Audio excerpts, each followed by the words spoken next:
Bismillahirrahmanirrahim. Assalamualaikum warahmatullahi wabarakatuh. Apa khabar tuan-tuan dan puan-puan? Akan membincangkan tentang akhlak suami dan isteri dalam konteks erti hidup pada memberi.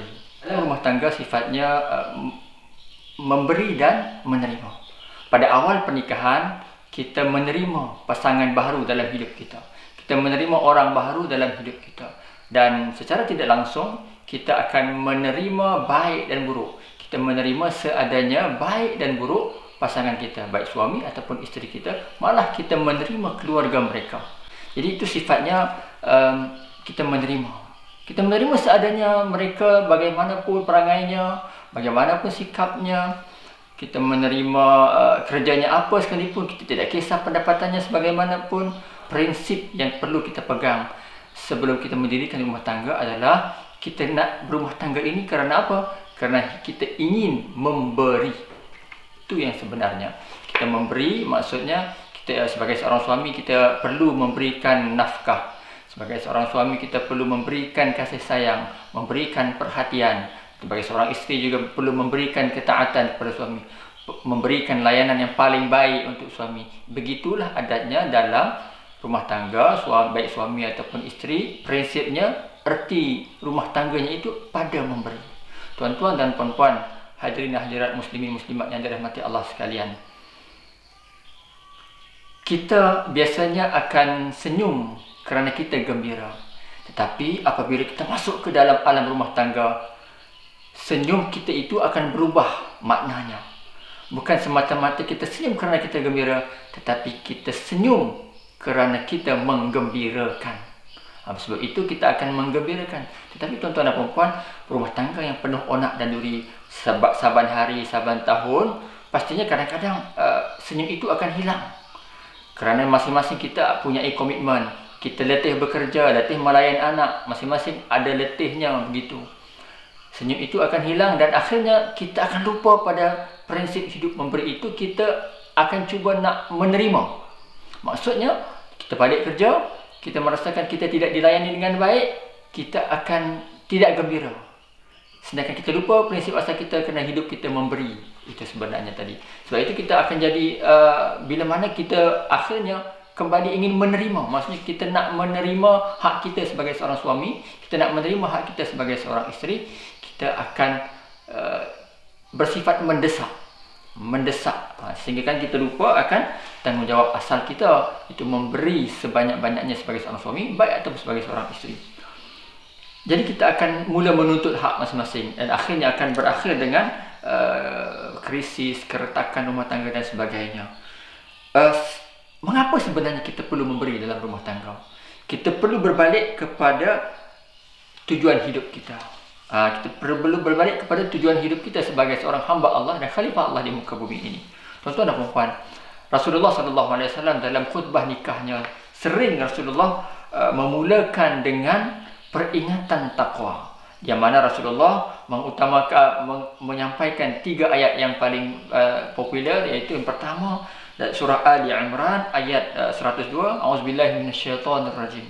Ya ayyuhalladzina amanu taqullaha haqqa tuqatih wa la tamutunna illa wa antum muslimun. Maksudnya, wahai orang-orang yang beriman, bertakwalah kamu kepada Allah dengan sebenar-benar takwa dan janganlah sekali-kali kamu mati melainkan dalam keadaan Islam.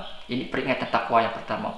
Kemudian yang kedua, ini A'udzubillahi minasyaitonirrajim. Ya ayyuhan nasu taqu rabbakumul ladzi khalaqakum min nafsin wahidah wa khalaqa minha zawjaha wa bassa minhuma rijalan katsiran wa nisaa wattaqullaha alladzi tasaaluna bihi wal arham innallaha kana 'alaikum raqiba.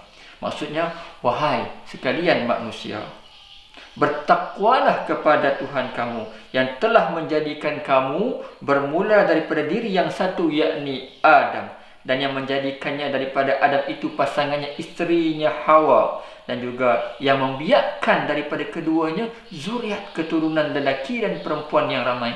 Dan bertakwalah kepada Allah yang kamu selalu meminta dan menyebut namanya, serta peliharalah hubungan silaturrahim kaum kerabat, kerana sesungguhnya Allah sentiasa memerhati dan mengawasi kamu. Surah An-Nisa ayat yang pertama. Dan Ayat yang ketiga pula adalah, ayat Quran yang ketiga pula adalah, A'udzubillahi minasyaitonirrajim, ya ayyuhalladzina amanu taqullaha wa qulu qawlan sadida yuslih lakum a'malakum wa yaghfir lakum dzunubakum wa may yuti'illaha wa rasulahu faqad faza fawzan 'azima. Wahai orang-orang yang beriman, bertakwalah kepada Allah dan katakanlah perkataan yang tepat, benar dalam segala sesuatu, supaya Dia memberi taufik dan menjayakan amal-amal kamu dan mengampunkan dosa-dosa kamu. Dan ingatlah, sesiapa yang taat kepada Allah dan Rasulnya, maka sesungguhnya dia telah berjaya mencapai sebesar-besar kejayaan. Surah Al-Ahzab ayat 70 hingga 71. Daripada ketiga-tiga ayat Al-Quran itu tadi menunjukkan bahawa rumah tangga kita mesti dibina dengan asas takwa. Ya, apa yang dimaksudkan dengan takwa?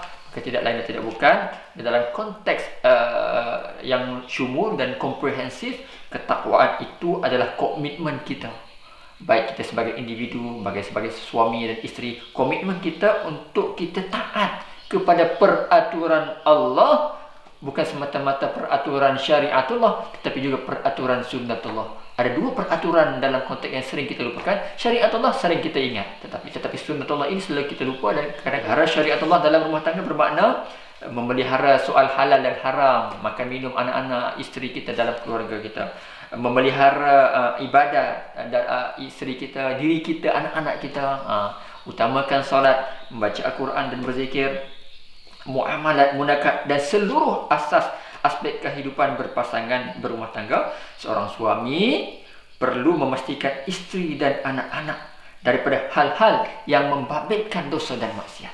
Tuan-tuan dan puan-puan, selain itu kita juga ada aspek sunnatullah. Sunnatullah. Tadi kita memelihara aspek bersembahyang, doanya, kita ajar anak berdoa, kita ajar isteri berdoa dalam mencari rezeki. Tetapi dalam sunnatullah, ini adalah hukum alam. Bermakna contoh yang paling mudah, kalau kita berusaha, kita akan berjaya. Kalau kita mencari rezeki, akan dapat rezeki. Begitu. Maka kita ajar anak kita berusaha belajar. Bukan semata berdoa, tetapi berusaha. Dalam berusaha memelihara kesihatan. Jauhi rokok. Jauhkan sebagai seorang ketua keluarga, jauhi rokok supaya tidak menjejaskan kesihatan diri dan juga anak-anak. Begitu. Dan dalam konteks yang lain pula adalah sunnatullah ini, tuan-tuan dan puan-puan, maksudnya apabila kita ditimpa musibah ataupun krisis dalam rumah tangga, kadang-kadang ialah, kadang ada ustaz, setengah ustaz kita akan beritahu, ada rumah tangga mungkin tak solat sebagainya. Itu betul juga dari segi sunnat syariatullah. Apabila kita ditimpa krisis dalam rumah tangga, pertama kita kena semak solat. Tapi bukan itu semata-mata, kita perlu semak juga soal-soal yang lain. Adakah kita telah menjalankan tanggungjawab kita sebagai seorang suami? Begitu. Contohnya kadang ada pelbagai krisis punca, krisis rumah tangga. Sebagai contoh di pejabat agama, salah satunya adalah suami tidak bertanggungjawab dan suami tidak memberi nafkah, malah suami tidak bekerja. Nah, di sini suami itu telah mengabaikan aspek sunnatullah. Orang yang mencari rezeki dapat rezeki, bukan kita duduk di rumah sembahyang, berdoa dan sebagainya. Begitu. Dan aspek sunnatullah yang lain juga dalam aspek hubungan suami isteri adalah bagaimana kita nak memberikan isteri kita komunikasi yang baik, dalam memahami bagaimana lelaki berkomunikasi dan juga perempuan berkomunikasi. Bukan semata-mata kita nak ajak bersemayang, tapi tanpa kita sedar bagaimanakah kaedah komunikasi perempuan dan lelaki. Itu sebenarnya perlu kita pelajari sedikit demi sedikit dalam kitab barat, buku barat, iaitu tulisan John Gray, Man from Mars dan Woman from Venus. Lelaki daripada Marikh, perempuan daripada Venus, tapi kita kahwin di bumi. Nampak tak? Begitu jauhnya sebenarnya sifat lelaki dan perempuan. Tetapi itu pun kita kena ambil tahu juga bagaimana perangai perempuan, bagaimana perangai lelaki. Untuk apa? Untuk kita, supaya kita memberikan yang paling baik, supaya kita memberikan yang paling baik dan juga menerima seadanya yang dengan yang paling baik. Begitulah asas rumah tangga, dimulakan dengan takwa, itu taat kepada seluruh peraturan Allah Ta'ala, bukan semata-mata peraturan syariatullah, tapi juga peraturan sunnatullah. Maka itu yang perlu kita ambil perhatian dalam rumah tangga, supaya insya-Allah itulah cara berakhlak dengan suami, antara suami dan isteri. Insya-Allah mudah-mudahan kita akan dapat menjamin kebahagiaan rumah tangga yang berkekalan. Tapi ada persoalan. Ada yang orang telah menjaga tentang kedua aspek ini. Tapi mengapa masih ada juga krisis-krisis yang besar berlaku? InsyaAllah kita akan kupas pada video yang akan datang, insyaAllah. Assalamualaikum warahmatullahi wabarakatuh.